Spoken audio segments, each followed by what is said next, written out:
today marks the first of the 40 days of Lent, and for many that means they're going to be going without meat today and every Friday until Easter. While there are always good fried seafood options around town today, chef and cookbook author Brian Tice is going to show us a couple of recipes that offer a different take on seafood. Welcome back to the Winn-Dixie Kitchen, Brian! Thank you very much. It's very good to be with you again. Yes, thank you so much for coming on. And before we get started talking about, what we're cooking, I gotta ask you, how was your Mardi Gras? It's been great. The parades are great. I really like the parties. Yes. That, when people throw parties and they're on the parade route, you get to go in and eat all the free food, and there's some good food in my friend's house, so I have enjoyed that a lot. I love it, and I cannot wait to see what you're making for us today. It smells so good in here, everybody. You're making this thing called Salmon Patsy. Yes. How do we make this? Salmon Patsy is a very straightforward, easy to do recipe that is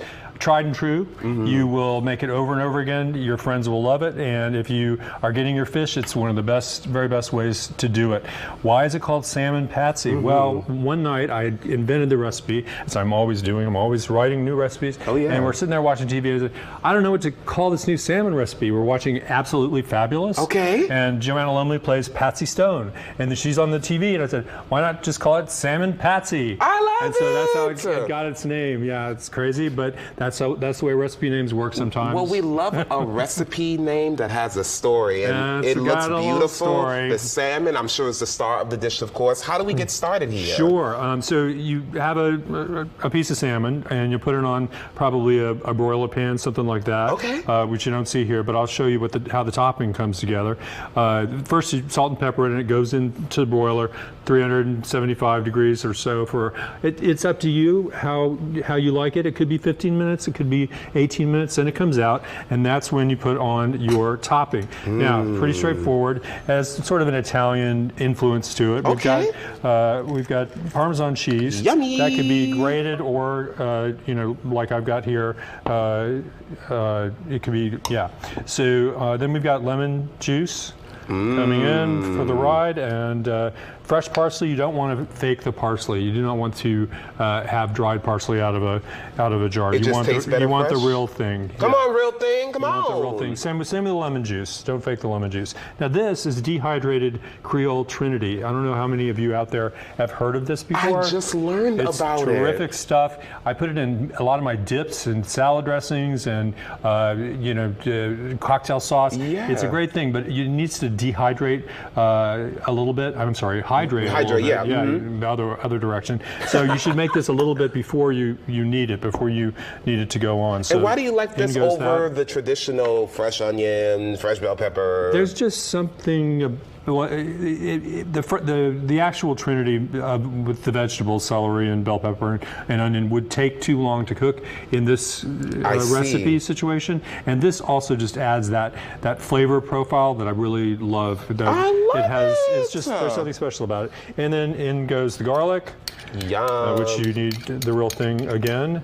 And I put the olive oil in last, so that I can just sort of have a sense of how much I want to moisturize it. It is delicious. Thank you. Delicious. The Parmesan cheese. So here we go. So you have sort of you could call it a paste, right? That you end up with. Again, refrigerate this for a while, an hour or something like that, so that the Trinity can rehydrate, and then you are ready to top. I'm not doing that step, but you got the idea. You are ready to top your fish, and it's going to go back in the oven for another 5 minutes, and then you want to put the broiler on it. So the cheese can melt. Well, yeah, but also to get your garlic nice and crispy.